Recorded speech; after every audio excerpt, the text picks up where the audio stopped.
Good morning. Good morning, ma'am. Good morning, Miss. Morning. Good Morning, morning. ma'am. Morning. Good morning, ma'am.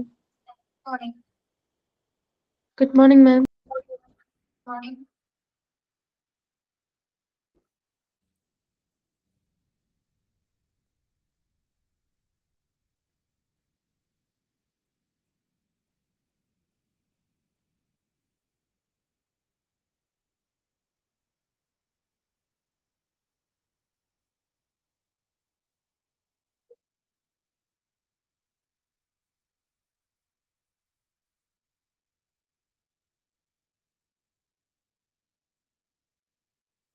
Morning.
Good morning.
Morning എന്തൊക്കെയാണ് വിശേഷങ്ങൾ? സുഖമാണോ എല്ലാവർക്കും?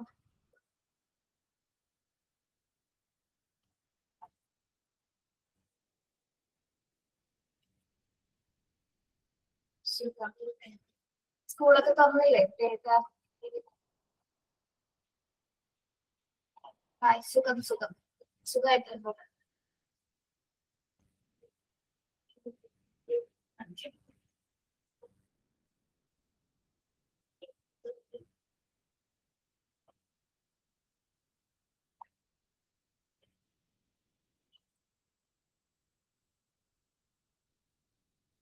PDF എല്ലാവർക്കും കാണാലോ?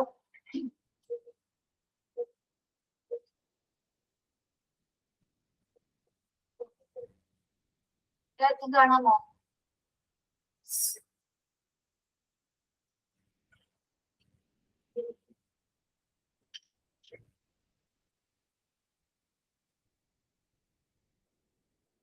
നമ്മുടെ job cards പോലെയല്ലേ പറഞ്ഞത്? പ്ലാൻ ആപ്ലിക്കേഷൻ എടുത്തിരുന്നോ ഡിസാസ്റ്ററിലെ? ഇവിടെ മുതലല്ലേ എടുക്കേണ്ടത്?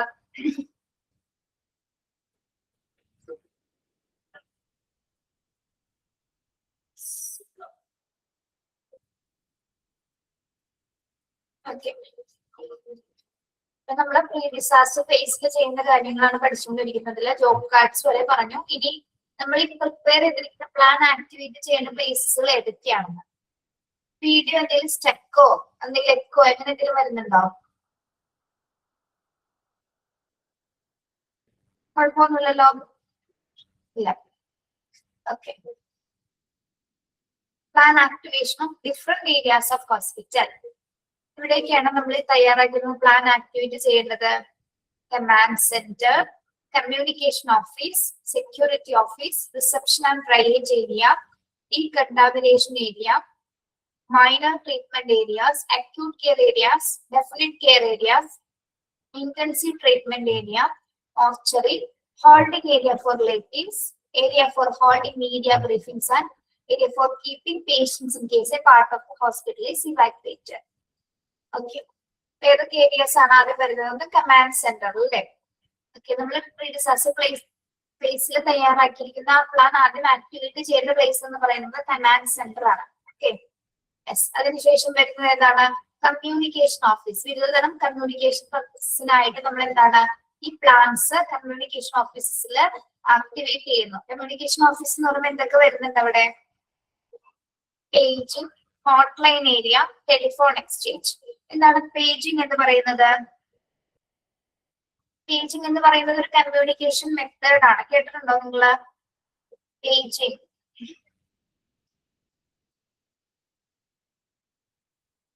കാര്യങ്ങളിലേക്ക് നമുക്ക് ലൊക്കേറ്റ് ചെയ്യാൻ വേണ്ടി ഇന്ന ആളെ ഇവിടെ നിൽക്കുന്നുണ്ട്, അല്ലെങ്കിൽ ഇന്ന ആളെ ഒരാളെ നമ്മൾ ലൊക്കേറ്റ് ചെയ്യാൻ വേണ്ടിയിട്ട് നമ്മൾ ചില അറിയിപ്പുകളും അനൗൺസ്മെന്റ് ഒക്കെ കൊടുക്കാൻ വേണ്ടിയിട്ടുള്ള ഒരു കമ്മ്യൂണിക്കേഷൻ സെന്റർ ആണ് എന്ത് പേജിംഗ് എന്ന് പറയുന്നത് കേട്ടോ.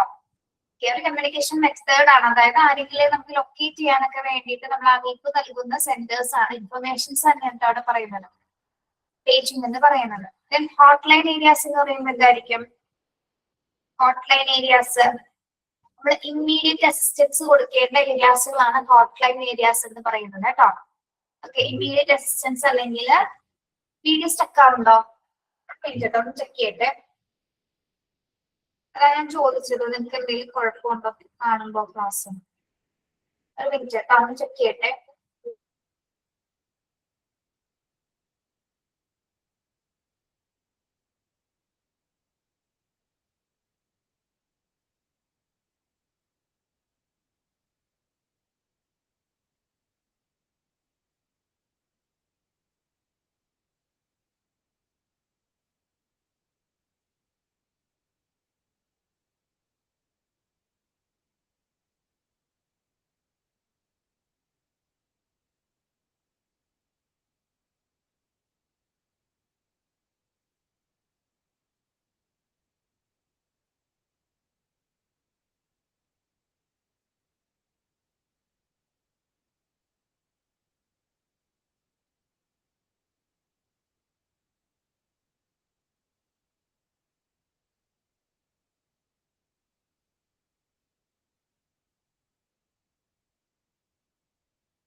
ഹലോ, കേൾക്കാമോ? ഓക്കെ.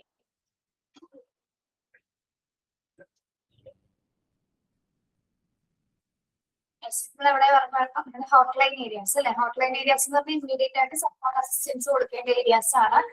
പിന്നെ ടെലിഫോൺ എക്സ്ചേഞ്ച്. ഓക്കെ, ഇതെല്ലാം തന്നെ കമ്മ്യൂണിക്കേറ്റീവ് പർപ്പസ് ആയിട്ട് ബന്ധപ്പെട്ട് വരുന്ന ഓഫീസസ് ആണ് എന്താ paging, hotline and telephone exchange എന്ന് പറയുന്നത്. ഈ എല്ലാ ഏരിയാസിലും നമ്മൾ ഈ ഡിസാസ്റ്റർ പ്ലാൻ ആക്ടിവേറ്റ് ചെയ്യുന്ന പ്രധാനപ്പെട്ട ഏരിയാസ് ആണ്. നെക്സ്റ്റ് വരുന്നത് സെക്യൂരിറ്റി ഓഫീസ് അല്ലെങ്കിൽ പോലീസ് പിക്കറ്റ്സുകൾ. ഹോസ്പിറ്റലിന്റെ സുരക്ഷയുമായി ബന്ധപ്പെട്ട് വരുന്ന പോലീസ് പിക്കറ്റ്സും സെക്യൂരിറ്റി ഓഫീസിലേക്ക് നമ്മൾ എന്ത് ചെയ്യുന്നുണ്ട്? ഈ പ്ലാൻസ് ആക്ടിവേറ്റ് ചെയ്യാനായിട്ട് കൊടുക്കും. ഓക്കെ, പിന്നെ റിസപ്ഷൻ ആൻഡ് ഡ്രൈനേജ് ഏരിയ അറിയാലോ. റിസപ്ഷൻ ആൻഡ് ഡ്രൈനേജ് ഏരിയ വരുന്നുണ്ട്. Decontamination area if needed. Decontamination area അറിയാലോ. ദെൻ മൈനർ ട്രീറ്റ്മെന്റ് ഏരിയാസ്, ചെറിയ രീതിയിലുള്ള ട്രീറ്റ്മെന്റ് ഏരിയാസിലും പ്ലാൻസിൽ ആക്ടിവേറ്റ് ചെയ്യുക. Acute care area, emergency department. Acute care area എന്ന് പറയുന്നത് എന്താണ്? അക്യൂട്ട് കെയർ എമർജൻസി ഡിപ്പാർട്ട്മെന്റ് എന്ന് പറഞ്ഞാൽ ഇന്റൻസീവ് ആയിട്ട് മോണിറ്ററിംഗ് കൊടുക്കേണ്ട ഏരിയാസ് ആണ് അല്ലെ? ഇന്റൻസീവ് ആയിട്ട് മോണിറ്ററിംഗ് കൊടുക്കേണ്ട എമർജൻസി ഇന്റർവെൻഷൻസ് ഒക്കെ നടക്കുന്ന ഏരിയാസ് ആണ് ഇത് അക്യൂട്ട് കെയർ ഏരിയസ് അല്ലെങ്കിൽ എമർജൻസി ട്രീറ്റ്മെന്റ് ഏരിയ ഡിപ്പാർട്ട്മെന്റ് എന്ന് പറയുന്നത്. അവിടെയൊക്കെ നമ്മൾ ഈ പ്ലാൻ ആക്ടിവേറ്റ് ചെയ്യുന്നു. അതേപോലെ തന്നെ ഡെഫിനറ്റ് കെയർ ഏരിയാസ് എന്താണ് ഓട്ടീസ് ആൻഡ് വാർഡ്സ്, ഓപ്പറേഷൻ തിയേറ്റേഴ്സിലും വാർഡ്സിലും ഒക്കെ എന്താണ് നമ്മൾ പ്ലാൻസ് ആക്ടിവേറ്റ് ചെയ്യുന്നു. Intensive treatment and activation of high dependency unit. Intensive treatment and treatment area and activation of high dependency unit. എന്താണ് ഹൈ ഡിപെൻഡൻസി യൂണിറ്റ് എന്ന് പറയുന്നത്? നമ്മൾ ഇതിനെ ഷോർട്ടില് HDU യൂണിറ്റ്സ് എന്ന് പറയാറുണ്ട് കേട്ടോ. HDU എക്സ്പാൻഷൻ ഒന്ന് നോക്കണം. HDU എന്ന് സൂചിപ്പിക്കുന്ന എന്തിനെയാണ്? ഹൈ ഡിപെൻഡൻസി യൂണിറ്റ്സ് ഏരിയാസ് ആണ്. എന്തായിരിക്കും ഇതിന്റെ പ്രത്യേകത? സ്പെഷ്യലൈസ്ഡ് ആയിട്ടുള്ള ഏരിയാസ് ആയിരിക്കും അല്ലെ. നമ്മൾ ഇന്റൻസീവ് ആയിട്ടുള്ള സ്പെഷ്യലൈസ്ഡ് ആയിട്ടുള്ള ഏരിയാസ് ആണ് ഹൈ ഡിപെൻഡൻസി യൂണിറ്റ്സുകൾ എന്ന് പറയുന്നത്. ഓക്കെ, അതായത് ഹൈ ലെവൽ ഓഫ് കെയർ കൊടുക്കുന്ന പ്രത്യേകിച്ചും ക്രിട്ടിക്കലി ഇല്ലായിട്ടുള്ള പേഷ്യൻസിനെയൊക്കെ കൈകാര്യം ചെയ്യുന്ന സ്പെഷ്യലൈസ്ഡ് ആയിട്ടുള്ള ഏരിയ ആണ് എന്ത് ഹൈ ഡിപെൻഡൻസി യൂണിറ്റ്സുകൾ എന്ന് പറയുന്നത്. അവിടെയും ഈ ഒരു സമയത്ത് നമ്മൾ ഈ ഡിസാസ്റ്റർ പ്ലാൻസുകൾ ആക്ടിവേറ്റ് ചെയ്യുന്നു. Okay, mortuary. മോർച്ചറിൽ എന്തിനാണ് നമ്മൾ ഈ പ്ലാൻ ആക്ടിവേറ്റ് ചെയ്യുന്നത്? ഇതിനു വേണ്ടിയിട്ടായിരിക്കും. മോർച്ചറിയിൽ ഡിസാസ്റ്റർ പ്ലാൻ ആക്ടിവേറ്റ് ചെയ്യുന്നത് എന്തിനു വേണ്ടിയായിരിക്കും?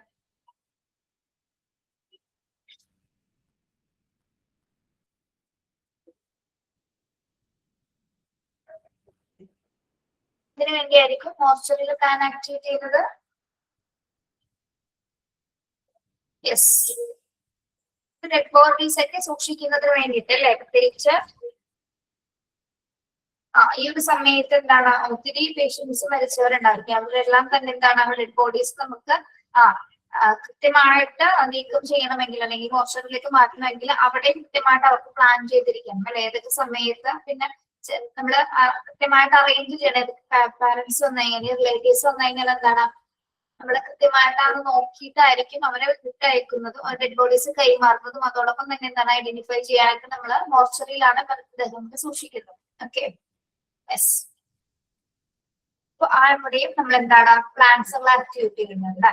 Then holding areas for relatives or non-injured. Holding areas for relatives or non-injured എന്താണ്? നോൺ ഇഞ്ചേർഡ് ആയിട്ടുള്ള പീപ്പിൾസ് അല്ലെങ്കിൽ റിലേറ്റീവ്സിനൊക്കെ ഹോൾഡ് ചെയ്യുന്ന ഏരിയാസിൽ നമ്മൾ പ്ലാൻസുകൾ ആക്ടിവേറ്റ് ചെയ്യുന്നുണ്ട്. പിന്നെ media briefings, area for holding media briefings എന്താണ്? പത്രസമ്മേളനങ്ങൾ നടത്തുന്നതിനുള്ള ആ ഒരു സ്ഥലത്ത് നമ്മൾ എന്താണ് ഈ പ്ലാൻസ് ആക്ടിവേറ്റ് ചെയ്യുന്നു. Then area for keeping patients in case a part of the hospital is evacuated.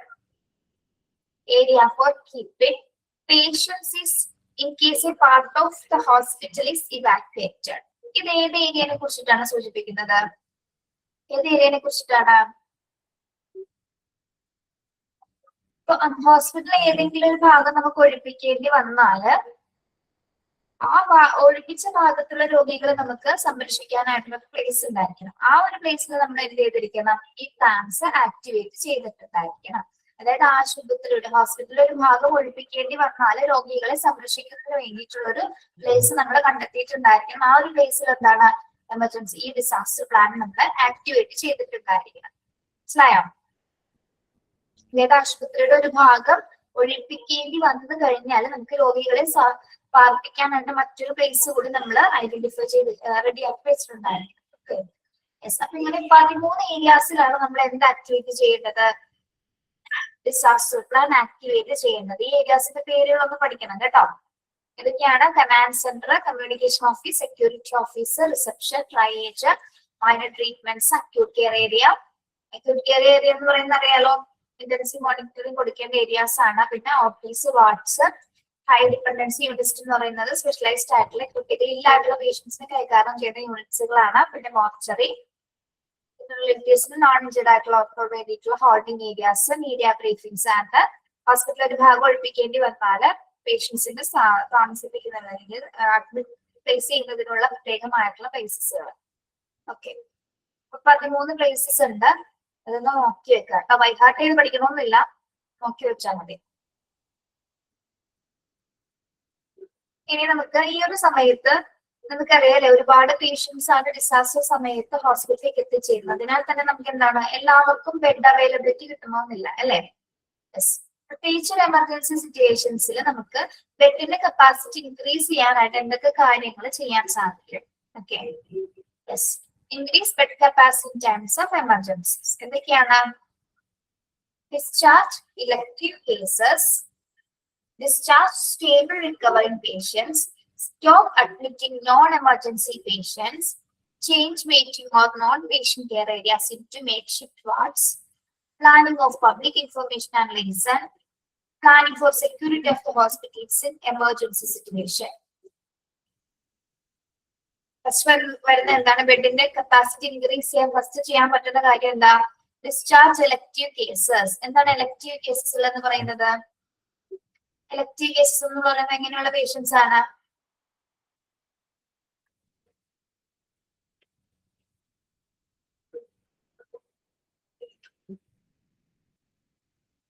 Non emergency ആയിട്ടുള്ള പേഷ്യൻസ് അല്ലെ. നോൺ എമർജൻസി ആയിട്ടുള്ള പേഷ്യൻസ് ആണ്. ചെറിയ ചെറിയ കാരണങ്ങൾ വന്ന് കാഷ്വാലിറ്റിയിലേക്ക് വരുന്ന പേഷ്യൻസ് ആണ്. എത്രത്തോളം ആൾക്കാരെ നമ്മൾ എത്രയും പെട്ടെന്ന് തന്നെ ഡിസ്ചാർജ് ചെയ്യുക.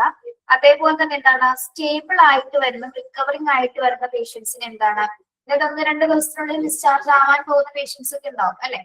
യെസ്, അങ്ങനെയുള്ളവർ എന്ത് ചെയ്യണം? നമ്മള് ഇത്രയും പെട്ടെന്ന് തന്നെ ഡിസ്ചാർജ് ചെയ്യുക. അതായത് ബെഡ് കപ്പാസിറ്റി ഇൻക്രീസ് ചെയ്യാൻ വേണ്ടിയിട്ട് നമ്മൾ ചെയ്യുന്ന കുറച്ച് കാര്യങ്ങളാണ് അല്ലെ. Discharge stable recovering patients. അതേപോലെ തന്നെ എന്താണ്? Stop admitting non emergency patients. Non emergency കേസസുകൾ വരികയാണെങ്കിൽ ഒരിക്കലും നമ്മൾ ആ ഒരു സമയത്ത് അവിടെ അഡ്മിറ്റ് ചെയ്യേണ്ട ആവശ്യകതയില്ല. അതിനനുസരിച്ച് നമുക്ക് എന്താണ് അവിടെ ബെഡ് കപ്പാസിറ്റി ഇൻക്രീസ് ചെയ്യാനായിട്ട് സാധിക്കും. ഓക്കെ, പിന്നെന്താണ്? Change waiting or non patient care areas into makeshift wards. ഹോസ്പിറ്റലില് എന്താണ്? വെയിറ്റിംഗ് റൂംസുകളുണ്ട്, മറ്റ് നോൺ പേഷ്യന്റ് കെയർ ഏരിയാസുകളുണ്ട്. ഇതെല്ലാം തന്നെ നമുക്ക് എന്താക്കി മാറ്റാം? വാർഡുകളാക്കി മാറ്റിക്കൊണ്ട് നമുക്ക് ബെഡ് കപ്പാസിറ്റി ഇൻക്രീസ് ചെയ്യാനായിട്ട് സാധിക്കും അല്ലേ. ഇത്തരം ഹോസ്പിറ്റലില് മറ്റുള്ള പ്ലേസസുകൾ ഉണ്ടായിരിക്കും. അതായത് വാർഡുകളല്ലാതെ തന്നെ രൂപപ്പെട്ടിരിക്കുന്ന മറ്റു പ്ലേസ്, പ്രത്യേകിച്ച് വെയിറ്റിംഗ് റൂംസുകള്, നോൺ പേഷ്യന്റ് കെയർ ഏരിയാസ് ഒക്കെ അത് നമുക്ക് എന്താക്കി മാറ്റിയെടുക്കാം? വാർഡുകളാക്കി മാറ്റിയിട്ട് രോഗികൾ നമുക്ക് അവിടെ അഡ്മിറ്റ് ചെയ്യാനായിട്ട് സാധിക്കും. ഓക്കെ, എമർജൻസി സിറ്റുവേഷൻസിലെ ബെഡ് കപ്പാസിറ്റി ഇൻക്രീസ് ചെയ്യുന്ന കാര്യങ്ങളാണ് പറയുന്നത്. ഓക്കെ, പിന്നെന്താണ്? Planning of public information and liaison. Planning of public information and liaison. ഇവിടെ എന്താ പറയുന്നത്? Planning of public information and liaison. ഇവിടെ public information and liaison officers ഇത് പ്രധാനപ്പെട്ട ഡ്യൂട്ടി എന്തായിരിക്കും ഇവിടെ? നമുക്കറിയാലേ എമർജൻസി സിറ്റുവേഷൻ വരുന്നത് കൊണ്ട് തന്നെ നമ്പർ ഓഫ് പേഷ്യൻസിന് എണ്ണം കൂടിയേക്കാം. അതിനാൽ തന്നെ ബെഡ് കപ്പാസിറ്റി ഇൻക്രീസ് ചെയ്യേണ്ട മറ്റ് പ്ലാൻസ് കൂടി ആര് അറേഞ്ച് ചെയ്തിട്ടുണ്ടായിരിക്കണം? ലൈസൺ ഓഫീസ് അല്ലെങ്കിൽ സ്പോൺസർ ചെയ്യുന്നത് ആരാണോ അവർ അറേഞ്ച് ചെയ്തിട്ടുണ്ടായിരിക്കും അല്ലെ. യെസ്, അതായത് ആ ഒരു പ്ലാനിങ്ങിന്റെ ഭാഗമായിട്ട് എന്താണ്? ബെഡ് കപ്പാസിറ്റി ഇൻക്രീസ് ചെയ്യുന്ന ഒരു പ്ലാനും കൂടി അവരതിൽ ഉൾപ്പെടുത്തിയിട്ടുണ്ടായിരിക്കും. ഓക്കെ, യെസ്, പിന്നെന്താണ്? Planning for security of hospital in emergency situation. Planning for security of hospitals in emergency situation. അതെന്താ ഇങ്ങനെ പറയുന്നത്? അടിയന്തര സാഹചര്യങ്ങൾ അല്ലെ, പ്രത്യേകിച്ച് ഈ ഒരു എമർജൻസി സിറ്റുവേഷൻസിൽ എത്രത്തോളം ബെഡ്സ് സെക്യൂരിറ്റിയോടൊപ്പം തന്നെ എന്താണ്? അതായത് ഹോസ്പിറ്റലിലെ സുരക്ഷിതത്വം നിലനിർത്തിക്കൊണ്ട് തന്നെയാണെങ്കിൽ നമുക്ക് തോന്നിയ സ്ഥലങ്ങളിലൊന്നും ബെഡ് അറേഞ്ച് ചെയ്താൻ പറ്റില്ല അല്ലെ. തോന്നിയ സ്ഥലങ്ങളിലും അല്ലെങ്കിൽ ഒട്ടും എന്താ പറയാ സേഫ് അല്ലാത്ത പ്ലേസിലൊന്നും പേഷ്യൻസിനെ കൊണ്ടൊന്നും ഇടാൻ പറ്റുമോ? ഇല്ല. അപ്പൊ ഹോസ്പിറ്റലിലെ പേഷ്യൻസിന്റെ സുരക്ഷിതത്വം ഉറപ്പുവരുത്തിക്കൊണ്ടായിരിക്കണം കൂടി നമ്മൾ എന്ത് അറേഞ്ച് ചെയ്യേണ്ടത്? ബെഡ് കപ്പാസിറ്റി, ബെഡ് ഇൻക്രീസ് ചെയ്ത് അതിന്റെ അവൈലബിലിറ്റി കൊടുക്കണം. അതായത് എല്ലാ ഏരിയാസിലും ചിലപ്പോൾ പേഷ്യൻസിനെ കൊണ്ടൊന്നും ഇടാനൊക്കെ പറ്റുന്നില്ല അല്ലെ. പല മറ്റു എന്തെങ്കിലും ക്രിട്ടിക്കൽ മറ്റു ഇഷ്യൂസ് ഒക്കെ വരാനുള്ള സാധ്യത അങ്ങനെയൊക്കെ ചെയ്തു കഴിഞ്ഞാല് പബ്ലിക്കിൽ നിന്നുള്ള പ്രശ്നങ്ങളോ അങ്ങനെ എന്തെങ്കിലും ഉണ്ടാകാനുള്ള സാധ്യതയുണ്ട്. അപ്പൊ അങ്ങനെ നമുക്ക് തോന്നിയ പോലെ അല്ലെങ്കിൽ നമ്മളുടെ ഇഷ്ടം പോലെ ഒന്നും എന്താണ് പേഷ്യൻസിനെ അങ്ങനെ തോന്നിയ സ്ഥലത്തൊന്നും പ്ലേസ് ചെയ്യാനായിട്ട് സാധിക്കില്ല. അവരുടെ സുരക്ഷിതത്വം ഉറപ്പുവരുത്തിക്കൊണ്ട് തന്നെ എമർജൻസി സിറ്റുവേഷൻസിൽ നമ്മൾ എന്ത് ചെയ്തിരിക്കണം? ബെഡ് കപ്പാസിറ്റി ഇൻക്രീസ് ചെയ്യാനായിട്ടുള്ള ആ പ്ലേസസുകൾ കൃത്യമായിട്ടൊന്ന് അനലൈസ് ചെയ്തിട്ട് മാത്രമായിരിക്കണം അങ്ങനെയുള്ള പേഷ്യൻസിന് നമ്മൾ അവിടെ അവർക്ക് ബെഡ് കപ്പാസിറ്റി ഇൻക്രീസ് ചെയ്ത് ബെഡ് എത്രത്തോളം അറേഞ്ച് ചെയ്യാൻ പറ്റും എന്നൊക്കെ തീരുമാനിക്കാം. ഓക്കെ, നമ്മുടെ ന്യൂസിലൊക്കെ കണ്ടപ്പോ ചില ഹോസ്പിറ്റലിൽ ഇതേപോലെ ദുരന്തങ്ങൾ സംഭവിക്കുക നമ്മുടെ കാർ പാർക്കിംഗ് ഏരിയാസ് ഒക്കെ ഇല്ലേ, ആംബുലൻസ് പാർക്കിംഗ് ഏരിയാസ് ഒക്കെ അവിടെ വരെ എന്താണ് പേഷ്യൻസിനെ നമ്മൾ ബെഡ് അറേഞ്ച് ചെയ്തിട്ടുള്ള താഴെ മുകളിലേക്ക് ആയിട്ടൊക്കെ അങ്ങനെ കെടുത്തിയിട്ടുണ്ട്. അങ്ങനെ പല സിറ്റുവേഷൻസ് ഉണ്ടായിട്ടുണ്ട് കേട്ടോ. Okay,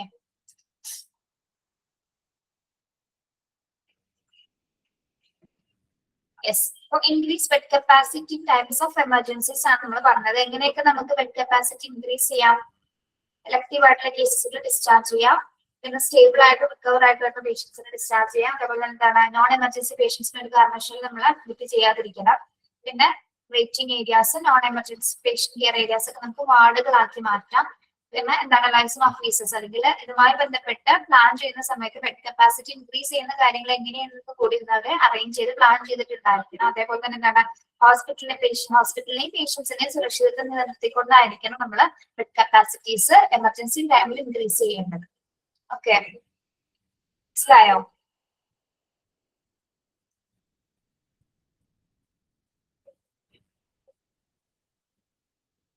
yes. നമ്മൾ നോക്കുന്നത് ലോജിസ്റ്റിക് പ്ലാനിംഗ് ആണ് കേട്ടോ. ഇതെല്ലാം തന്നെ പ്രീ ഡിസാസ്റ്റർ ഫേസിലാണ് നമ്മൾ പഠിക്കുന്നത്. ലോജിസ്റ്റിക് പ്ലാനിംഗ് എന്ന് പറയുന്നത് എന്താണ്?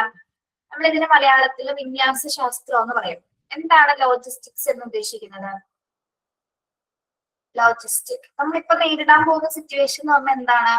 ദുരന്തമാണ് അല്ലെ, ഡിസാസ്റ്റർ സംഭവിച്ചിരിക്കുന്നത്. ഇതിനെ മാനേജ് ചെയ്യാനാണ് പോകുന്നത് അല്ലെ. ഇത് ചെറിയൊരു പ്രോസസ് ആണോ ഡിസാസ്റ്ററിനെ മാനേജ് ചെയ്യാന്ന് പറയുന്നത്? ചെറിയ പ്രോസസ് ആണോ? അല്ല. അപ്പൊ എന്താണ് ലോജിസ്റ്റിക് പ്ലാനിങ് അല്ലെങ്കിൽ വിന്യാസ ആസൂത്രണം എന്ന് പറയുന്നത്? അതായത് സങ്കീർണമായിട്ടുള്ള എന്തെങ്കിലും ഒരു പ്രക്രിയയോ ദൗത്യമോ നടപ്പിലാക്കാനായിട്ട് വേണ്ടിയുള്ള വിപുലമായിട്ടുള്ള സന്നാഹങ്ങൾ ഒരുക്കുന്ന ഒരു ശാസ്ത്രശാഖയാണ്, അല്ലെങ്കിൽ വിപുലമായിട്ടുള്ള സന്നാഹങ്ങളുടെ ഒരു ശാഖയാണ് നമ്മൾ എന്ത് പറയുന്നത്? ലോജിസ്റ്റിക് പ്ലാനിംഗ് എന്ന് പറയുന്നത്. അതായത് സങ്കീർണമായ ഒരു പ്രക്രിയയോ ദൗത്യമോ, ഇവിടെ സങ്കീർണ പ്രക്രിയ എന്ന് പറഞ്ഞാൽ എന്താണ്? ഡിസാസ്റ്റർ മാനേജ് ചെയ്യാനാണ് അല്ലെ. ഇത് മാനേജ് ചെയ്യാനായിട്ടുള്ള വിഭവങ്ങൾ അല്ലെങ്കിൽ വിപുലമായിട്ടുള്ള സന്നാഹങ്ങൾ ഒരുക്കുന്ന ഒരു ശാഖയാണ് നമ്മൾ എന്ത് പറയുന്നത്? ലോജിസ്റ്റിക് പ്ലാനിംഗ് എന്ന് പറയുന്നത്. മനസ്സിലായോ? ഇതാണ് ലോജിസ്റ്റിക് പ്ലാനിംഗ് എന്ന് പറയുന്നത്. കോംപ്ലിക്കേറ്റഡ് ആയിട്ടുള്ള എന്തെങ്കിലും ഒരു ദൗത്യമോ അല്ലെങ്കിൽ ഒരു പ്രക്രിയയോ നടപ്പിലാക്കാൻ വേണ്ടിയിട്ട് നമ്മള് ഒരുപാട് സന്നാഹങ്ങൾ മീൻസ് നമുക്ക് ചെയ്യാനുള്ള റിസോഴ്സസുകൾ, സപ്ലൈസ് ഇതൊക്കെ റെഡി അല്ലെങ്കിൽ മാൻ പവേഴ്സ് ഇതൊക്കെ റെഡിയാക്കാൻ വേണ്ടിയിട്ടുള്ള ആ ഒരു ശാഖയാണ് നമ്മൾ എന്ത് പറയുന്നത്? ലോജിസ്റ്റിക് പ്ലാനിംഗ് എന്ന് പറയുന്നത്. ഓക്കെ, മനസ്സിലായോ ഹെഡ് പോയിന്റ്?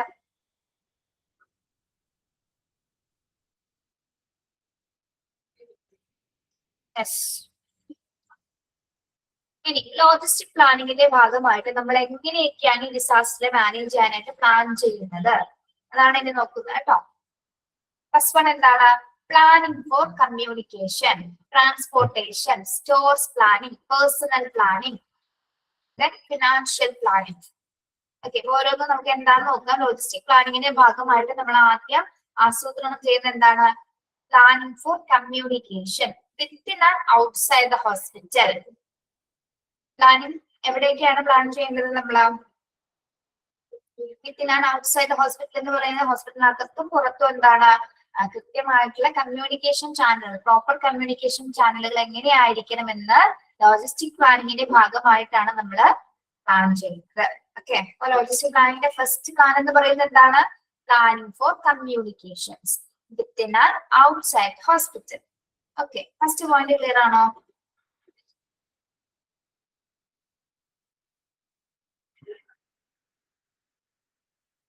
നെക്സ്റ്റ് എന്താണ്? Transportation to and from the site or other hospitals. ഇനി നമ്മൾ അടുത്തത് റെഡിയാക്കേണ്ടത് എന്താണ്? ട്രാൻസ്പോർട്ടേഷൻ സൗകര്യങ്ങൾ അല്ലെ. യെസ്, എവിടെ നിന്ന് എവിടേക്കൊക്കെയാണ്? എവിടെയാണ് ഡിസാസ്റ്റർ സംഭവിച്ചിരിക്കുന്നത് അവിടെ നിന്ന് നമുക്ക് ഹോസ്പിറ്റലിലേക്ക് കൊണ്ടുവരണം. പിന്നെ എന്താണ്? ഹോസ്പിറ്റലിൽ നിന്ന് മറ്റൊരു ഹോസ്പിറ്റലിലേക്ക് ട്രാൻസ്ഫർ ഒക്കെ ചെയ്യണമെങ്കിൽ എന്താണ്? അതർ ഹോസ്പിറ്റലിലേക്ക് പോകാനുള്ള തരത്തിലുള്ള എല്ലാത്തരം ഗതാഗത സൗകര്യങ്ങളും നമ്മൾ പ്ലാൻ ചെയ്യണം. ആംബുലൻസസ് മാത്രമല്ല മറ്റു വെഹിക്കിൾസും നമ്മൾ ഈ ഒരു സമയത്ത് പ്ലാൻ ചെയ്യുന്നുണ്ട്. Okay, yes. Then stores planning. അടുത്ത പ്ലാനിങ് എന്താണ്? Stores planning. സ്റ്റോർ എന്താണ്? എന്തൊക്കെ മെറ്റീരിയൽസ് നമ്മൾ സ്റ്റോർ ചെയ്തിരിക്കണം അല്ലെ. ഡിസാസ്റ്റർ സിറ്റുവേഷൻസിൽ ആവശ്യമായിട്ടുള്ള മെറ്റീരിയൽസുകൾ എന്തൊക്കെയാണ്? എക്യുപ്മെന്റ്സുകൾ, മെഡിക്കേഷൻസ്, മറ്റ് സപ്ലൈസുകൾ എല്ലാം തന്നെ ഏതൊക്കെ രീതിയിൽ പ്ലാൻ ചെയ്യണമെന്ന് ലോജിസ്റ്റിക് പ്ലാനിങ്ങിന്റെ ഭാഗമായിട്ടാണ് നമ്മൾ തീരുമാനിക്കുന്നത്. ഓക്കെ, ആദ്യം എന്തൊക്കെ പറഞ്ഞു? Planning four communication within and outside the hospital, then transportation to and from the site or other hospitals, then stores planning. Next വരുന്നത് എന്താണ്? Personal planning. Personal planning medical and non medical. Personal എന്ന് ഉദ്ദേശിക്കുന്ന ആരെയാണ് നമ്മളിവിടെ? Personal സ്റ്റാഫുകൾ അല്ലെ, പ്രത്യേകിച്ച് medical സ്റ്റാഫുകൾ, നോൺ മെഡിക്കൽ സ്റ്റാഫുകളൊക്കെ ഏതൊക്കെ ആരൊക്കെ എവിടെയൊക്കെ ആയിരിക്കണം നിയമിക്കേണ്ടത് എന്നുള്ള കാര്യങ്ങളാണ് ഇനി നമ്മളിതില് ബാക്കിയുള്ള പോയിന്റ്സ് വരുന്നത് കേട്ടോ. യെസ്, അപ്പൊ medical and non medical. Medical staff എന്ന് പറയുമ്പോൾ ആരൊക്കെയാണ് വരുന്നത്? മെഡിക്കൽ സ്റ്റാഫുകളില്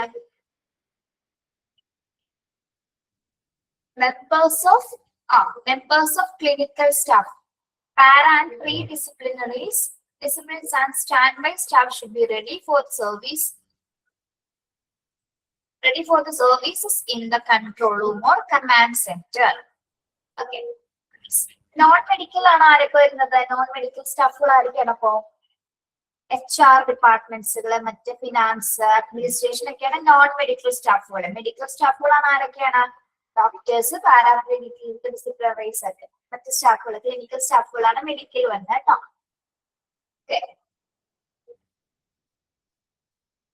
യെസ്, അപ്പൊ ഇവിടെ മെഡിക്കൽ സ്റ്റാഫുകൾ എന്തൊക്കെയാണ് പറയുന്നത് നോക്കിയേ.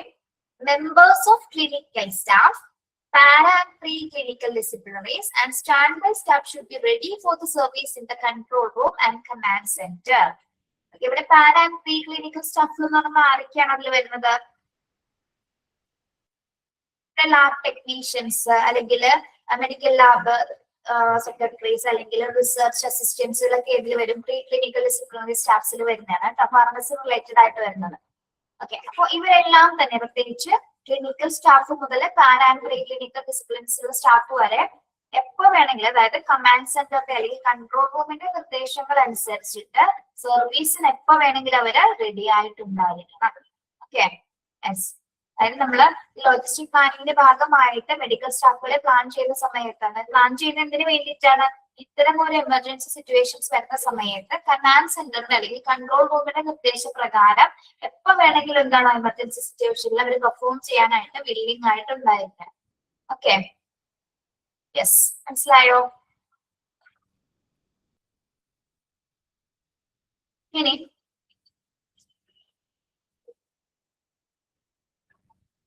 nursing staff. Nursing superintendent should be liable to prepare a list of nursing staff who may stand ready at a short notice and be able to mobilize additional nursing staff from non-critical areas. Okay.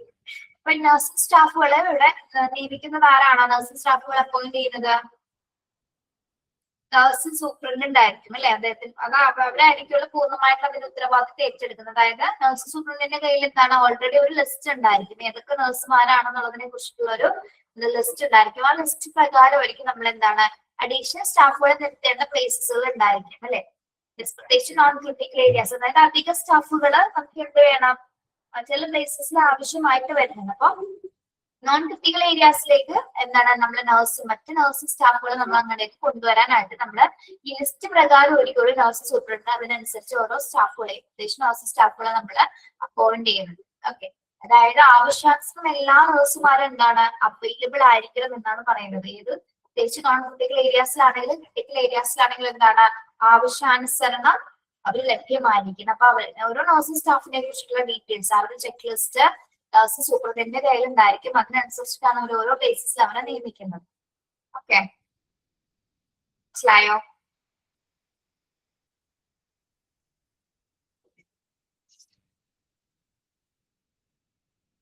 ഇനി ഇതെല്ലാം logistic പ്ലാനിങ്ങിലാണെങ്കിൽ നമ്മള് personal പ്ലാനിങ്ങിന്റെ ഭാഗമായിട്ട് തയ്യാറാക്കുന്നതാണ് കേട്ടോ. Personal പ്ലാനിങ്ങിന്റെ താഴെയാണത് വരുന്നത്, കീഴിൽ വരുന്ന കാര്യങ്ങളാണ് ഈ പഠിച്ചുകൊണ്ടിരിക്കുന്നത്. അടുത്തത് ആൻസിലറി സ്റ്റാഫ്. ആരാണ് ആൻസിലറി സ്റ്റാഫുകള്? ഹോസ്പിറ്റലിലെ മറ്റനുബന്ധ സർവീസസുകളാണ് അല്ലെ? ഏതൊക്കെയാണ് ആൻസിലറി സർവീസസ് ഹോസ്പിറ്റലിലെ? റേഡിയോളജി, ലബോറട്ടറി, ബ്ലഡ് ബാങ്ക് അല്ലെ? And also other hospital service. മറ്റ് ഹോസ്പിറ്റൽ സർവീസസുകൾ ഏതൊക്കെയാണ്?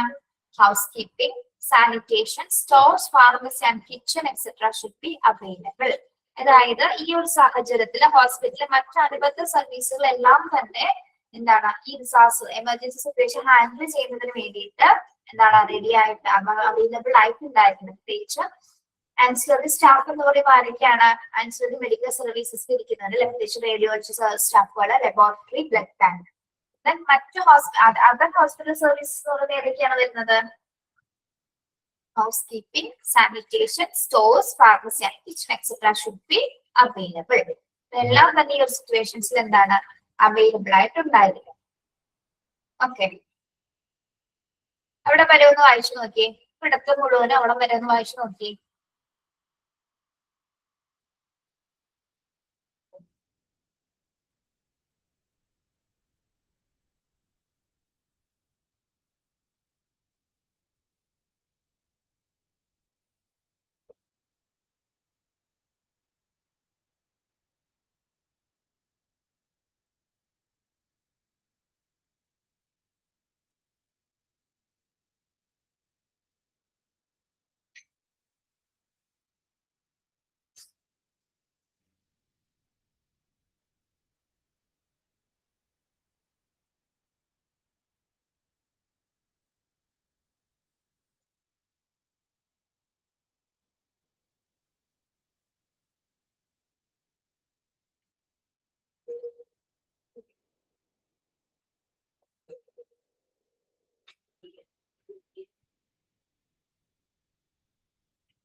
ഓക്കെ ആണോ?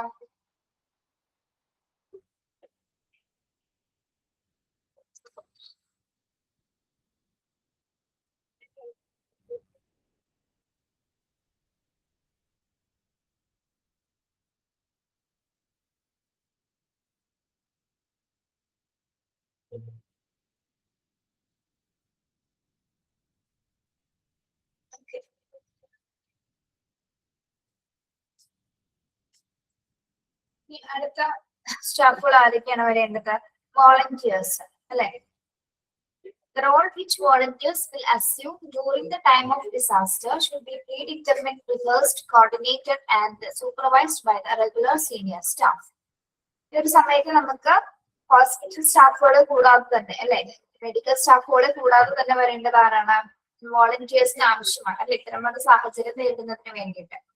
ഓക്കെ, അതായത് ഒരു റെഗുലർ സീനിയർ സ്റ്റാഫ് ആയിരിക്കുള്ളൂ ഈ വോളണ്ടിയേഴ്സിനെ നിയന്ത്രിക്കുന്നത്. അതായത് ആവശ്യത്തിനധികം അവരെ നല്ല രീതിയിൽ പ്രിപ്പയർഡ് ചെയ്ത് അവർക്ക് ആവശ്യമായിട്ട് റിഹേഴ്സൽ കൊടുത്തതിന് ശേഷം, അതായത് നല്ല രീതിയിൽ അവർക്ക് ട്രെയിനിങ്സ് കൊടുത്ത് കോർഡിനേറ്റ് ചെയ്യാനുള്ള എല്ലാ രീതിയിലും അവരെ സൂപ്പർവൈസ് ചെയ്തിട്ടാണ് റെഗുലർ സീനിയർ സ്റ്റാഫ് അവരെ നിയമിക്കുന്നത്. ഓക്കെ, അപ്പൊ അതായത് ഹോസ്പിറ്റലിലെ എല്ലാ ബ്ലോക്സിലും എല്ലാ ഫ്ലോറിലും എന്താണ് നമ്മൾ ഈ നഴ്സുമാരെ നിലനിർത്തുന്നത് പോലെ തന്നെ എന്താണ് വോളണ്ടിയേഴ്സിനെ നമ്മുടെ എന്താണ് സുരക്ഷ എന്ന ഓണം എന്താണ് സുരക്ഷയ്ക്ക് എന്ന ഓണം തന്നെ വോളണ്ടിയേഴ്സിനും അവിടെ ഫേസ് ചെയ്യുന്നുണ്ട്. ഓക്കെ, ഹോസ്പിറ്റൽ അകത്തും പുറത്തും ഒന്നാണ് ഒരേപോലെ തന്നെ വോളണ്ടിയേഴ്സിനെ നമ്മൾ അവിടെ അസിസ്റ്റ് ചെയ്യുന്നത്.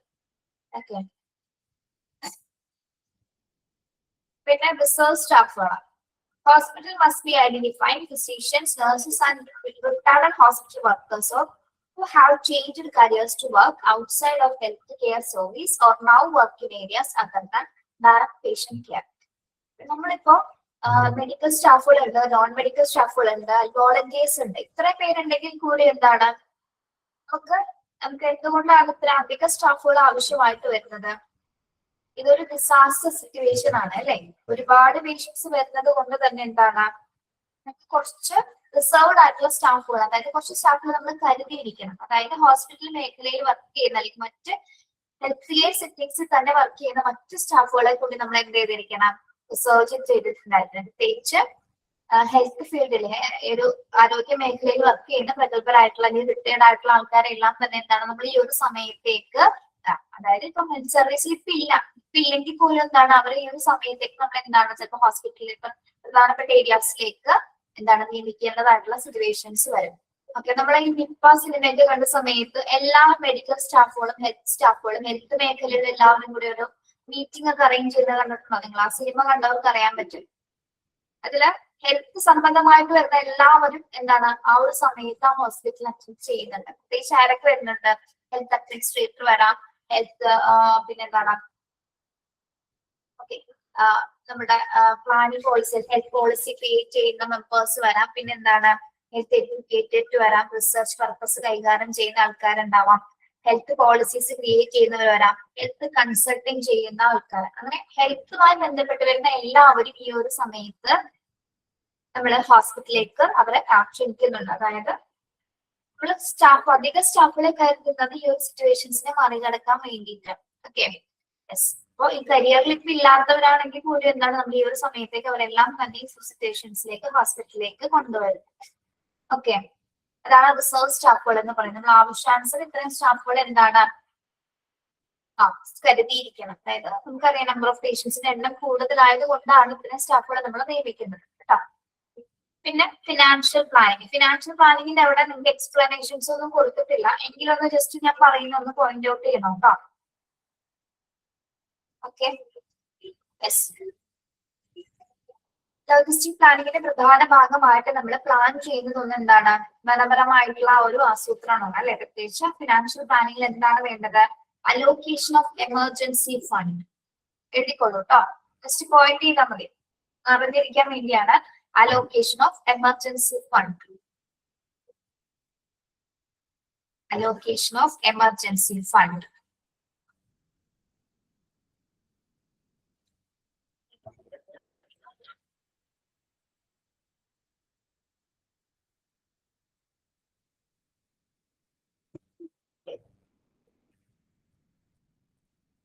നമ്മള് ഈ ഫിനാൻഷ്യൽ പ്ലാനിങ് അല്ലെങ്കിൽ ഫിനാൻഷ്യലുമായി ബന്ധപ്പെട്ട് വേറൊരു ഭാഗത്ത് പഠിച്ചിട്ടുണ്ടായോ? ഓർക്കുന്നുണ്ടോ?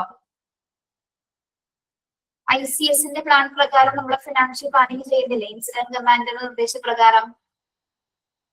യെസ്, ഇത് ലോജിസ്റ്റിക് പ്ലാനിങ്ങിന്റെ ഭാഗമായിട്ടാണ്. ഹോസ്പിറ്റൽ ലോജിസ്റ്റിക് പ്ലാനിങ്ങിന്റെ ഭാഗമായിട്ടുള്ള ഫിനാൻഷ്യൽ പ്ലാനിങ് ആണ്. ഇവിടെ ബഡ്ജറ്റ് അലോക്കേറ്റ് ചെയ്യുന്നു. നെക്സ്റ്റ് ചെയ്തോളൂ, budget allocation. Next point, budget allocation.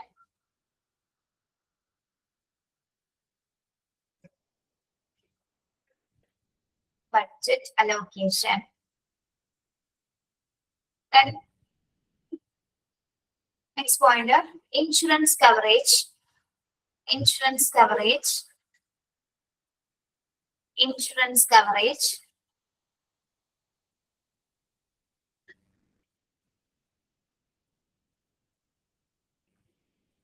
Government funding and grants. Government funding and grant. Grant കേട്ടിട്ടില്ല നിങ്ങള്? ഗ്രാന്റുകള്, government funding and grants, GRANTS. Government funding and grants. ഇപ്പൊ എത്ര പോയിന്റ് എഴുതി? Allocation of emergency fund, budget allocation, insurance coverage, government funding and grants. Okay, അപ്പൊ നമ്മൾ എന്തുകൊണ്ടാണ് ഈ ഒരു ഫിനാൻഷ്യൽ പ്ലാനിങ് ചെയ്യുന്നത്? ഫിനാൻഷ്യൽ റിസ്ക് റെഡ്യൂസ് ചെയ്യുന്നതിന് വേണ്ടിയിട്ട് അല്ലെ. ഇത്തരം സാഹചര്യത്തില് ഫിനാൻഷ്യൽ ആയിട്ടുള്ള ഒരു റിസ്ക് ഉണ്ടാകാതിരിക്കുന്നത് റെഡ്യൂസ് ചെയ്യാൻ വേണ്ടിയിട്ടാണ് നമ്മള് ഫിനാൻഷ്യൽ പ്ലാനിങ് കൃത്യമായിട്ട് ചെയ്യുന്നത്. ലോജിസ്റ്റിക് പ്ലാനിങ്ങിലെ ഏറ്റവും പ്രധാനമായിട്ട് നമ്മൾ ഇമ്പോർട്ടൻസ് കൊടുത്ത് ചെയ്യുന്ന ഒരു പ്ലാനാണ് എന്ത്? ഫിനാൻഷ്യൽ പ്ലാനിങ് എന്ന് പറയുന്നത്. യെസ്, ഒന്നുകൂടി പറയുന്നത് പോയിന്റ് ആണോ? ഒന്നുകൂടി പറയാൻ പറഞ്ഞത്.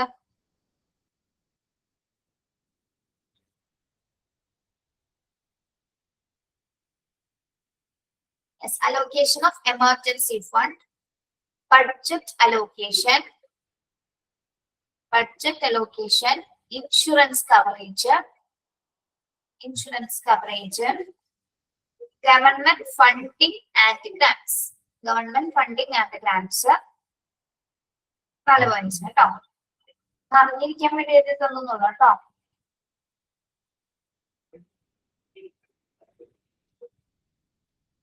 അതായത് ഈ ഒരു സാഹചര്യത്തിലാണ് നമുക്ക് ചിലപ്പോ ഗവൺമെന്റ് ഫണ്ട് അനുവദിക്കുന്നത്. അപ്പോൾ ഏതൊക്കെ രീതിയിലായിരിക്കണം അത് അലോട്ട് ചെയ്ത് പ്ലാൻ ചെയ്യേണ്ടതെന്നൊക്കെ തീരുമാനിക്കുന്നത് ഈ ലോജിസ്റ്റിക് പ്ലാനിങ്ങിന്റെ ഭാഗമായിട്ടാണ്.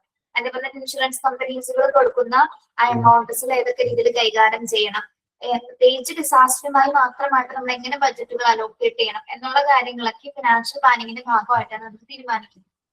ഓക്കെ, ലോജിസ്റ്റിക് പ്ലാനിങ് എന്ന് പറയുന്നത് നമ്മൾ എന്തിനു വേണ്ടിയിട്ടാണ്, വലിയൊരു ദൗത്യമോ അല്ലെങ്കിൽ ഒരു എന്താ പറയാ സന്നാഹമോ അല്ലെങ്കിൽ സങ്കീർണമായ ഒരു പ്രക്രിയയോ പ്രോസസ്സോ നടത്താൻ വേണ്ടിയിട്ട് നമ്മൾ വിപുലമായിട്ടുള്ള സന്നാഹങ്ങൾ ഒരുക്കുന്ന ഒരു ശാഖയാണ് ലോജിസ്റ്റിക് പ്ലാനിങ് എന്ന് പറയുന്നത്. ആ വിപുലമായ ശാഖകളാണ് നമ്മളിപ്പോൾ പഠിച്ച പ്ലാനിങ്സിൽ ഉൾപ്പെടുത്തിയിരിക്കുന്ന കാര്യങ്ങൾ. ഇമ്പോർട്ടന്റ് ആണ് കേട്ടോ.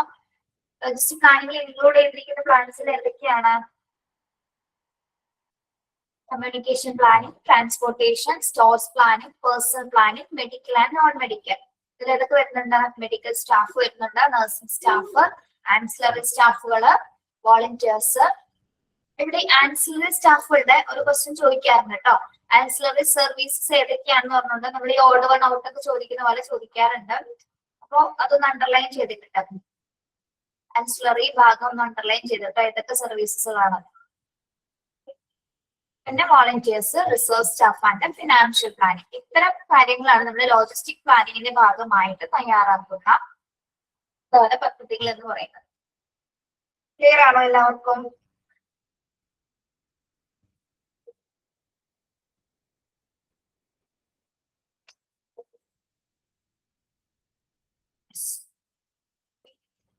യെസ്, ഇപ്പൊ നമ്മൾ പഠിച്ചു കഴിഞ്ഞിരിക്കുന്നത് പ്രീ ഡിസാസ്റ്റർ ഫേസ് ആണ് കേട്ടോ. പ്രീ ഡിസാസ്റ്റർ ഫേസിൽ നമ്മൾ കംപ്ലീറ്റ് പ്ലാനിങ് കഴിഞ്ഞു.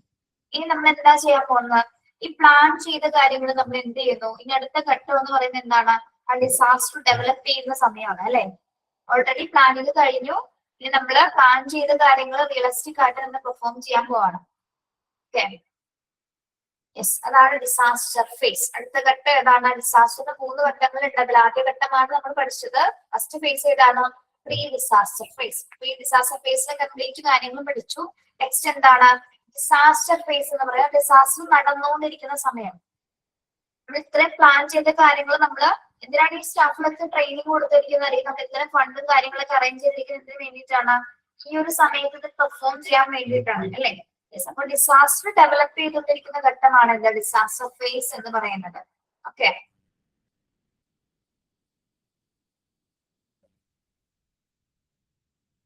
അപ്പോൾ ഡിസാസ്റ്റർ ഫേസിന് ആദ്യം നമ്മൾ ചെയ്യുന്ന കാര്യം എന്ന് പറയുന്നത് എന്താണ്?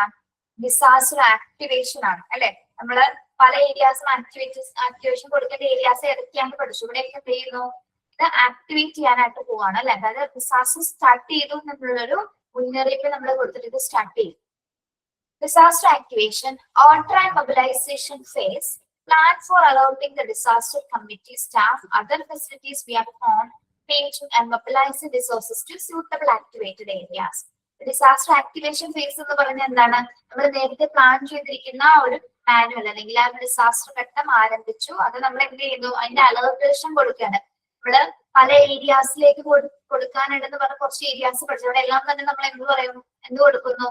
ഡിസാസ്റ്റർ ആക്ടിവേഷൻ കൊടുക്കുന്നത്. പ്രത്യേകിച്ച് ഡിസാസ്റ്റർ കമ്മിറ്റിയില് staff, other facilities, phone, paging, holding and mobilising resources to suitable activity areas. നമ്മൾ ആ കമ്മ്യൂണിക്കേഷൻ ചാനലുകൾ ഉപയോഗിച്ചുകൊണ്ട് നമ്മൾ പഠിച്ചിരിക്കുന്ന കമ്മ്യൂണിക്കേഷൻ ചാനലുകൾ കൊടുത്തുകൊണ്ട് എല്ലാ ഏരിയാസിലേക്കും നമ്മൾ എന്ത് ചെയ്യുന്നുണ്ട്? പ്ലാൻ ആക്ടിവേഷൻ സ്റ്റാർട്ട് ചെയ്യും. ഓക്കെ, യെസ്, മനസ്സിലായോ? ഡിസാസ്റ്റർ ആക്ടിവേഷൻ എന്താണ്?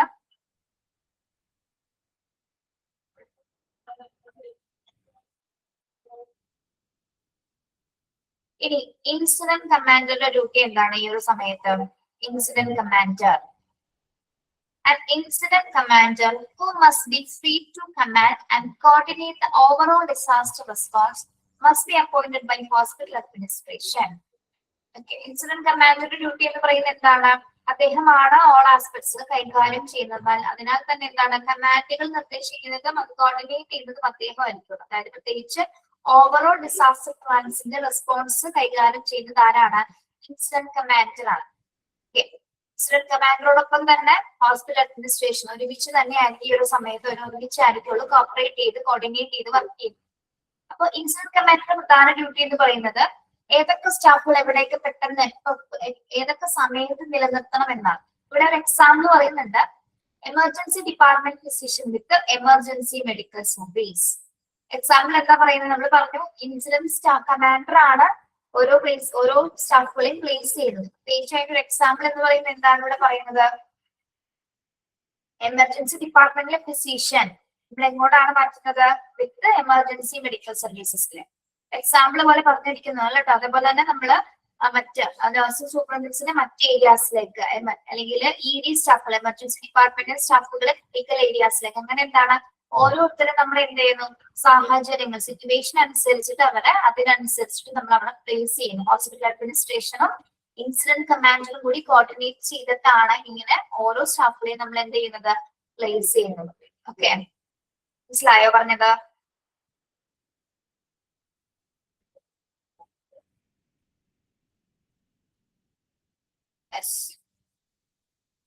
ഇനി ഇൻസിഡന്റ് സ്റ്റാഫുകളുടെ ഡ്യൂട്ടി എന്താണ്? The purpose of incident staff comprised to command and general staff is to providing the hospital incident with enough manpower to meet all his or her responsibilities in conducting the disaster relief operations. ഇവിടെ IC എന്ന് ഉദ്ദേശിക്കുന്നത് incident സ്റ്റാഫുകളാണ് കേട്ടോ. Okay, അതായത് എല്ലാ ഉത്തരവാദിത്വം നിറവേറ്റുന്നതിന് വേണ്ടിയിട്ട് ആവശ്യത്തിന് ജീവനക്കാരെ നമ്മൾ ആർക്ക് കൊടുത്തിരിക്കണം, ആർക്ക് കൊടുത്തിരിക്കണം, നമ്മള് ഇൻസിഡന്റ് കമാൻഡ് ഇൻസിഡന്റ് സ്റ്റാഫുകൾക്ക് കൊടുത്തിരിക്കണം. അതായത് ഇൻസിഡന്റ് സ്റ്റാഫ് എന്ന് പറഞ്ഞാൽ നമ്മളൊരു 10-13 സ്റ്റാഫുകളെ പഠിച്ചു നോക്കുന്നുണ്ടോ? ഫിനാൻസ് വരെ ഇൻസിഡന്റ് സ്റ്റാഫുകൾ ആരൊക്കെയാന്ന് നമ്മൾ പഠിച്ചിട്ടില്ലേ? ഓക്കെ, അപ്പൊ ഓരോ സ്റ്റാഫിനും ആവശ്യമായിട്ട് എത്രത്തോളം മറ്റ് സ്റ്റാഫുകൾ മറ്റ് മാൻ പവർ ആവശ്യമായിട്ട് വരുന്നുണ്ട്, അതിനനുസരിച്ച് നമുക്ക് എന്താണ് ആവശ്യത്തിലധികം ജീവനക്കാരെ ICക്ക് നമ്മൾ കൈമാറിയിട്ടിരിക്കണം. ഓക്കെ, ICക്ക് നൽകുക എന്നുള്ളതാണ് ഇവിടെ പറയുന്നത്. അതായത് റിലീഫ് ഓപ്പറേഷൻ കൈകാര്യം ചെയ്യുന്നതിനായിട്ട് ഇൻസിഡന്റ് സ്റ്റാഫിന് ആവശ്യത്തിലധികം മറ്റ് ജീവനക്കാരെ എന്താണ് അവർ അസിസ്റ്റ് ചെയ്യുന്നതിന് വേണ്ടിയിട്ട് റിലീഫ് ഓപ്പറേഷൻസ് കൈകാര്യം ചെയ്യുന്നതിന് വേണ്ടിയിട്ട് ICക്ക് നൽകുക. ഓക്കെ, അതാണ് ഇവിടെ പറയുന്നത്. അതായത് നോർമൽ ജനറൽ ആയിട്ടുള്ള സ്റ്റാഫുകളെ നമ്മൾ ഇൻസിഡന്റ് സ്റ്റാഫിന് ഇത്തരം സാഹചര്യം കൈകാര്യം ചെയ്യുന്നതിന് വേണ്ടിയിട്ട് അവർക്ക് കൊടുക്കുക എന്നുള്ളതാണ് ഇവിടെ സൂചിപ്പിക്കുന്നത് കേട്ടോ. അതായത് ഡിസാസ്റ്റർ റിലേറ്റഡ് ഓപ്പറേഷൻസ് കണ്ടക്ട് ചെയ്യുന്നതിന് വേണ്ടി ഇൻസിഡന്റ് സ്റ്റാഫിന്റെ കൂടെ തന്നെ മറ്റു മാൻ പവർ സ്റ്റാഫ്സുകളും ഉണ്ടായിരിക്കണം. അപ്പൊ മറ്റു മാൻ പവർ സ്റ്റാഫുകൾ എന്നുള്ളതാണ് അധിക സ്റ്റാഫുകൾ നമ്മൾ ഇൻസിഡന്റ് സ്റ്റാഫുകൾക്ക് വേണ്ടിയിട്ട് കൈമാറുക എന്നാണ് ഇവിടെ പറയുന്നത് കേട്ടോ. ഓക്കെ, ഇനി നമ്മള് പ്രധാനമായിട്ടും ഒരു 7 പൊസിഷൻ എങ്കിലും ഇവിടെ 7 പൊസിഷനിൽ സ്റ്റാഫുകൾ നിർബന്ധമായിട്ട് ഉണ്ടായിരിക്കണം. ആരൊക്കെയാണ് അത് വരേണ്ടത്? Staff comprising the 7 position most apt for a medium-sized disaster. അതായത് മീഡിയം സൈസ്ഡ് ഡിസാസ്റ്റർ മാനേജ്മെന്റ് ആണെങ്കിൽ നമ്മൾക്ക് ഒരു 7 പൊസിഷൻസിലുള്ള സ്റ്റാഫുകൾ ആവശ്യമാണ്. 7 പൊസിഷൻസ് എന്ന് പറയുമ്പോൾ ഏതൊക്കെയാണ് ഇൻസിഡന്റ് സ്റ്റാഫിൽ 7 പൊസിഷൻസ് എന്ന് പറയുന്നത്? ഒന്ന് planning, logistic, operations, finance, public relations, safety and security and liaison. ഇങ്ങനെ 7 പൊസിഷൻസിലേക്ക് വേണ്ടിയുള്ള സ്റ്റാഫുകളെ നമ്മൾ ഒരു മീഡിയം സൈസ് ഡിസാസ്റ്റർ ആണെങ്കിൽ എന്താണ് ഈ 7 പൊസിഷനിലെങ്കിലുള്ള സ്റ്റാഫുകൾ നമ്മൾ നിർബന്ധമായിട്ടും ഇൻസിഡന്റ് സ്റ്റാഫുകൾക്ക് കൊടുക്കേണ്ടത് അത്യാവശ്യമാണ്. അതായത് ഒരു ഇടത്തരം ദുരന്തം, മീഡിയം സൈസ് എന്ന് ഉദ്ദേശിക്കുന്ന ഒരു ഇടത്തരം ദുരന്തമാണെങ്കിൽ എന്താണ് അനുയോജ്യമായിട്ടുള്ള ഈ 7 സ്ഥാനങ്ങൾ ഉൾക്കൊള്ളുന്ന സ്റ്റാഫുകൾ നമ്മൾ പ്രിപ്പയർ ചെയ്തിട്ടുണ്ടായിരുന്നു. ഓക്കെ, മനസ്സിലായോ പറഞ്ഞത്? 7 പൊസിഷൻസ് ഒന്ന് അണ്ടർലൈൻ ചെയ്യണേ. ഒരു മീഡിയം സൈസ് ഡിസാസ്റ്റർ ആണെങ്കിലുള്ള 7 പൊസിഷൻസ് നിങ്ങൾ ഒന്ന് അണ്ടർലൈൻ ചെയ്തേ.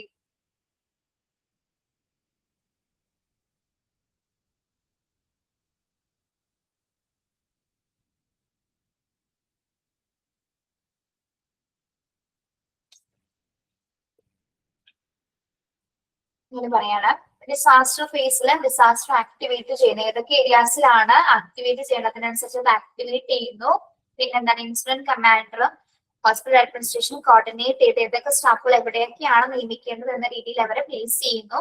ഇൻസിഡന്റ് സ്റ്റാഫുകളെ സംബന്ധിച്ചിടത്തോളം അവർക്ക് ആവശ്യത്തിലധികം മാൻ പവേഴ്സ് നൽകിക്കൊണ്ടായിരിക്കും നമ്മുടെ ഹോസ്പിറ്റൽസ് അനുയോജ്യമായിട്ടുള്ള ജീവനക്കാർ നൽകിക്കൊണ്ട് ഇൻസിഡന്റ് സ്റ്റാഫുകൾക്കുള്ള അവരുടെ ഡ്യൂട്ടീസ് കൈകാര്യം ചെയ്യാൻ വേണ്ടിയിട്ട് അവർക്ക് കൊടുക്കുക. അതേപോലെ തന്നെ എന്താണ് ഒരു മീഡിയം സൈസ് ഡിസാസ്റ്റർ ആണെങ്കിൽ പ്രത്യേകിച്ച് ഒരു 7 പൊസിഷൻ കൈകാര്യം ചെയ്യുന്നതിന് വേണ്ടിയിട്ടുള്ള 7 സ്ഥാനങ്ങൾ ഉൾക്കൊള്ളുന്ന ഒരു സ്റ്റാഫുകളെ അവിടെ ആ ഒരു സമയത്ത് നിയമിക്കേണ്ടതാണ്. Okay, yes. അതിന് ശേഷമാണ് നമ്മൾ ഈ ഡിസാസ്റ്റർ ആരംഭിച്ചു കഴിഞ്ഞു. When disaster strikes activities in hospital, ദുരന്തം തുടങ്ങി കഴിഞ്ഞാലുള്ള ബാക്കി ആക്ടിവിറ്റീസ് എന്തൊക്കെയാണ് ഹോസ്പിറ്റൽ നടക്കുന്നത് എന്നാണ് എനിക്ക് പറയാൻ പോകുന്നത്. ഓക്കെ, അപ്പൊ ഇത് ആക്ടിവേറ്റ് ചെയ്യുന്നത് ആരായിരിക്കും? ഈ അനൗൺസ്മെന്റ് പുറപ്പെടുവിക്കുന്നത് ആരായിരിക്കും? അപ്പോ ഓതറൈസ്ഡ് ആയിട്ടുള്ള ഒരു ഇൻഡിവിജ്വൽ ആയിരിക്കും അല്ലെ. ഓതറൈസ്ഡ് ആയിട്ടുള്ള individuals are called to declare a doctor major. അപ്പൊ ഡോക്ടർ മേജർ എന്ന് പറയുന്നത് ഡിസാസ്റ്റർ കോഡാണ്, അല്ലെങ്കിൽ ഡിസാസ്റ്റർ സ്റ്റാർട്ട് ചെയ്തു എന്നുള്ളൊരു എമർജൻസി കോഡാണ് എന്ത്? ഡോക്ടർ മേജർ എന്ന് പറയുന്നത്. Okay, yes. അദ്ദേഹം ഒരു ടെലിഫോൺ ഓപ്പറേറ്റർ ആയിരിക്കും അനൗൺസ് ചെയ്യുന്നതിന് മുൻപായിട്ട് തന്നെ ഓതറൈസ്ഡ് ആയിട്ടുള്ള ഇൻഡിവിജ്വൽസ് അത് എന്ത് ചെയ്യും? അനൗൺസ് ചെയ്യും. അല്ലെങ്കിൽ സിഇഒ ആയിരിക്കാം, മെഡിക്കൽ ഡയറക്ടർ ആയിരിക്കാം, നഴ്സിംഗ് ഡയറക്ടർ ആയിരിക്കാം, സീനിയർ ഫിസിഷ്യൻ ആയിരിക്കാം.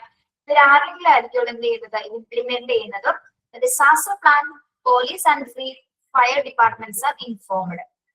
ഇത് ഇംപ്ലിമെന്റ് ചെയ്തതിനു ശേഷം നമ്മൾ ഫയർ ഡിപ്പാർട്ട്മെന്റ്സിലേക്കും പോലീസ് ഡിപ്പാർട്ട്മെന്റിലേക്കും എന്താണ് ഡിസാസ്റ്റർ പ്ലാനുമായി ബന്ധപ്പെട്ട കാര്യങ്ങൾ നമ്മൾ ഇൻഫോം ചെയ്യും. അതിനുശേഷം ഒരു ടെലിഫോൺ ഓപ്പറേറ്റർ ആയിരിക്കുള്ളൂ എന്ത് ചെയ്യുന്നത്? ഒന്നുകൂടി ഒരു കോഡ് അനൗൺസ് ചെയ്യുന്നത്. അത് എങ്ങനെയാണ് അനൗൺസ് ചെയ്യുന്നത്? Doctor major, doctor major, doctor major എന്ന് 3 times 30 second for period of 3 മിനിറ്റ്സിൽ ടെലിഫോൺ ഓപ്പറേറ്റർ എന്ത് ചെയ്യും? ഇതിനെ അനൗൺസ് ചെയ്തോണ്ടിരിക്കും. ഓക്കെ, അതായത് ദുരന്തം ഡിസാസ്റ്റർ സ്റ്റാർട്ട് ചെയ്തു എന്നുള്ള ഒരു കോഡാണ് എന്ത്? ഡോക്ടർ മേജർ എന്ന് പറയുന്നത് കേട്ടോ. ടെലിഫോൺ ഓപ്പറേറ്റർ ആയിരിക്കും അനൗൺസ് ചെയ്യുന്നത്. ഏതൊക്കെ സമയത്താണ് അനൗൺസ് ചെയ്യുന്നത്? 3 times every 30 second for period of 3 minutes. Okay, ഇവിടം വരെ പറഞ്ഞാൽ മനസ്സിലായോ?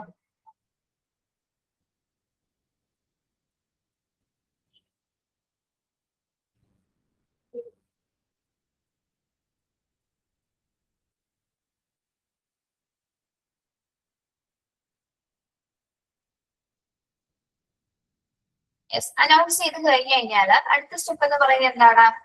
Physicians and other staff who are off duty are recalled. All departments implement established procedure. ഇനി ബ്രീഫായിട്ട് പറയണോ? ഡിസാസ്റ്റർ ആരംഭിച്ചു കഴിഞ്ഞാലുള്ള ഹോസ്പിറ്റൽ ആക്ടിവിറ്റീസ് ആണ് നമ്മൾ പറഞ്ഞത്. ഇപ്പൊ ഡോക്ടർ മേജർ എന്ന കോഡാണ് ആദ്യം അവിടെ ഡിക്ലെയർ ചെയ്യുന്നത്. ഡിക്ലെയർ ചെയ്യുന്നത് ആരായിരിക്കും? ഓതറൈസ്ഡ് ആയിട്ടുള്ള ഇൻഡിവിജ്വൽസ് ആയിരിക്കും. ഒന്നുകിൽ സിഇഒ ആയിരിക്കാം, മെഡിക്കൽ ഡയറക്ടർ ആയിരിക്കാം, നഴ്സിംഗ് ഡയറക്ടർ. ഇവരാരെങ്കിലും ആയിരിക്കും ഇത് അനൗൺസ് ചെയ്യുന്നത്, ഡിക്ലെയർ ചെയ്യുന്നത്. അതിനുശേഷം എന്താണ്? മറ്റേ പോലീസ് ഡിപ്പാർട്ട്മെന്റ്സിലേക്കും ഫയർമെൻ ഡിപ്പാർട്ട്മെന്റ്സിലേക്കും ഇതുമായി ബന്ധപ്പെട്ട ഇൻഫോർമേഷൻസ് കൊടുക്കുന്നു. ഒരു ടെലിഫോൺ ഓപ്പറേറ്റർ ആയിരിക്കും ഇതിന്റെ മേജർ ആയിട്ടുള്ള ഒരു അനൗൺസ്മെന്റ് നടത്തുന്നത്. ഡോക്ടർ മേജർ എന്ന കോഡ് അദ്ദേഹം 3 പ്രാവശ്യം 30 സെക്കൻഡ്സിൽ 3 മിനിറ്റ്സ് പീരീഡിൽ എന്താണ് ഇതിങ്ങനെ അനൗൺസ് ചെയ്തുകൊണ്ടിരിക്കും. ഓക്കെ, അവിടെ വരെ പറഞ്ഞത് ഓക്കെ അല്ലേ? പറ്റുമെങ്കിൽ ഇതൊന്ന് മനസ്സിൽ കണ്ടു കഴിഞ്ഞാൽ എന്താണ് സിറ്റുവേഷൻസ് നമുക്ക് ഇമാജിൻ ചെയ്യാൻ പറ്റും കേട്ടോ. അങ്ങനെ പഠിച്ചാൽ കുറച്ചുകൂടി എളുപ്പമായിരിക്കും. ഇനി ഓഫ് ഡ്യൂട്ടീസിലുള്ള ഫിസിഷ്യന്മാരുണ്ടാവും അല്ലെ. ഈ ഒരു സമയത്ത് ഓഫ് ഡ്യൂട്ടിയിലുള്ള ഫിസിഷ്യന്മാരുണ്ടെങ്കിൽ നമ്മൾ എന്ത് ചെയ്തിരിക്കണം? അവരെല്ലാം തന്നെ ഡ്യൂട്ടിയിലേക്ക് റീകോൾ ചെയ്ത് വിളിക്കുക. ദെൻ എല്ലാ ഡിപ്പാർട്ട്മെന്റ്സിലും എന്ത് ചെയ്യണം? നമ്മള് എല്ലാ പേഷ്യൻസ് വന്നു കഴിഞ്ഞാൽ തന്നെ എന്താണ് എല്ലാവരെയും ആ ഒരു പ്രൊസീജിയേഴ്സ് എവിടെയൊക്കെയാണോ പ്രൊസീജിയേഴ്സ് ആരംഭിക്കുന്നതിനനുസരിച്ച് നമ്മൾ എന്ത് ചെയ്യണം? പ്രൊസീജിയേഴ്സ് എല്ലാം തന്നെ എസ്റ്റാബ്ലിഷ് ചെയ്യുക, അത് സ്റ്റാർട്ട് ചെയ്യുക. ഇനി നമ്മള് റിട്ടേൺ ഇൻസ്ട്രക്ഷൻസ് കൊടുക്കേണ്ട കുറച്ച് ഏരിയാസ് ഉണ്ടായിരിക്കും. അതായത് റിട്ടേൺ ഇൻസ്ട്രക്ഷൻസ് എവിടേക്കായിരിക്കും കൊടുക്കേണ്ടത്? ഇമ്പോർട്ടന്റ് ഏരിയാസിൽ to medical staff and house of officers by a designated staff. Return instructions കൊടുക്കേണ്ടത് ഇമ്പോർട്ടന്റ് ഏരിയാസിലേക്കായിരിക്കും അല്ലെ. മെഡിക്കൽ സ്റ്റാഫുകൾക്കും അല്ലെങ്കിൽ ഡെസിഗ്നേറ്റഡ് സ്റ്റാഫ് ആയിരിക്കും ഉള്ളത് റിട്ടേൺ ഇൻസ്ട്രക്ഷൻസ് കൊടുക്കുന്നത്. ഇനി സ്പെഷ്യൽ ഇൻസ്ട്രക്ഷൻസ് കൊടുക്കേണ്ടത് എവിടെയാണ്? ഡിസാസ്റ്റേഴ്സ് ചീഫ് ആയിരിക്കും സ്പെഷ്യൽ ആയിട്ടുള്ള ഇൻസ്ട്രക്ഷൻസ് കൊടുക്കുന്നത്. അത് chief of emergency room, triage area, emergency waiting റൂമില്, staff holding rooms, emotionally disturbed patients area, relatives waiting rooms, admitting officer, department blood bank and CSST. ഇവിടെയൊക്കെ ആയിരിക്കും ആര് കൊടുക്കുന്നത്? ഡിസാസ്റ്റർ ചീഫുകള് സ്പെഷ്യൽ ഇൻസ്ട്രക്ഷൻസ് ഡിസാസ്റ്റർ നടക്കുന്ന സമയത്ത് കൊടുക്കുന്നത്. അതായത് സിറ്റുവേഷൻ ബേസ്ഡ് ആയിട്ടായിരിക്കും നിർദ്ദേശങ്ങൾ അവിടെ കൊടുക്കുന്നത്. അതൊക്കെ എങ്ങനെയൊക്കെ ആയിരിക്കണം, ഏതൊക്കെ സ്റ്റാഫുകൾ ഏതൊക്കെ രീതിയിൽ എങ്ങോട്ട് ഏതൊക്കെ പെർഫോമൻസസ് ചെയ്യണം എന്നുള്ള കാര്യങ്ങളൊക്കെ സ്പെഷ്യൽ ആയിട്ട് ഇൻസ്ട്രക്ട് ചെയ്യുന്നത് ആരായിരിക്കുള്ളൂ? ഡിസാസ്റ്റർ ചീഫ്സ് ആയിരിക്കും. ഓക്കെ, ഇനി chiefs are assign to key areas. ചീഫുകളെല്ലാം അസൈൻ ചെയ്യുന്നത് എവിടെയാണ്? ചീഫുകളെയൊക്കെ നമ്മൾ നിയന്ത്രിക്കുന്നത് എവിടെയാണ്? കീ ഏരിയാസിൽ അല്ലെ, പ്രധാനപ്പെട്ട ഏരിയാസിലേക്കായിരിക്കും നമ്മൾ ചീഫുകളെ നിയമിക്കുന്നത്.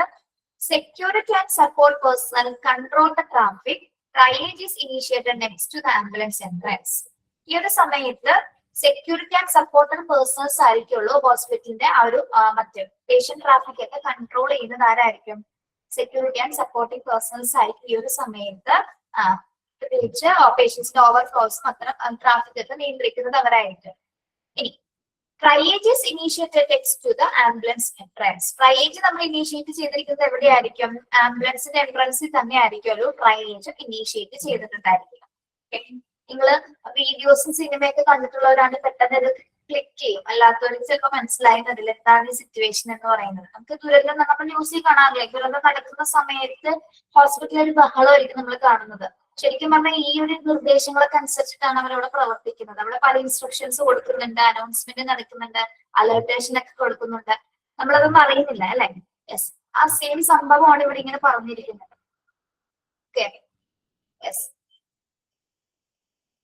നമ്മുടെ ചൂരൽമലയുടെ കേസസ് ആണെങ്കിലും ഏത് തരം അന്ന് പ്ലെയിൻ ക്രാഷ് ഒക്കെ നടന്ന സമയത്തും ഹോസ്പിറ്റലിലേക്ക് വരുന്ന ആംബുലൻസുകളുടെ എണ്ണം, പേഷ്യൻസിന്റെ എണ്ണം, അല്ലെങ്കിൽ ഡോക്ടേഴ്സും സ്റ്റാഫുകളൊക്കെ അവിടെ ബിഹേവ് ചെയ്യുന്നത് എങ്ങനെയാണ്, ഇതൊക്കെ സെയിം സാധനം തന്നെ ഇവിടെ പറഞ്ഞിരിക്കുന്നുള്ളൂ കേട്ടോ. എങ്ങനെ നമ്മൾ അവിടെ പെർഫോം ചെയ്തു എന്നുള്ളത് നമുക്കിവിടെ എഴുതി വെച്ചിരിക്കുന്നതാണ്. എഴുതി വെച്ചിരിക്കുന്ന പോലെ എല്ലാ സിറ്റുവേഷൻ ഹാൻഡിൽ ചെയ്യുന്നത് അല്ലെ.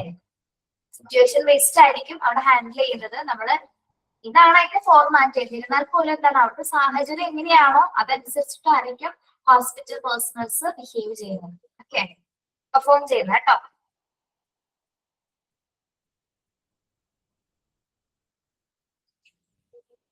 സിറ്റുവേഷനെ ഡിപ്പെൻഡ് ചെയ്തിട്ടാണ് എന്ത് സാഹചര്യങ്ങളാണ് അല്ലെ. നിങ്ങളിപ്പോ ഇത് ഒന്നുകൂടി ഒന്ന് വായിച്ചു നോക്കണേ. ഇവിടെ വരെ എടുക്കുന്നുണ്ട് കേട്ടോ. ബാക്കി അടുത്ത ക്ലാസ് എടുക്കാം.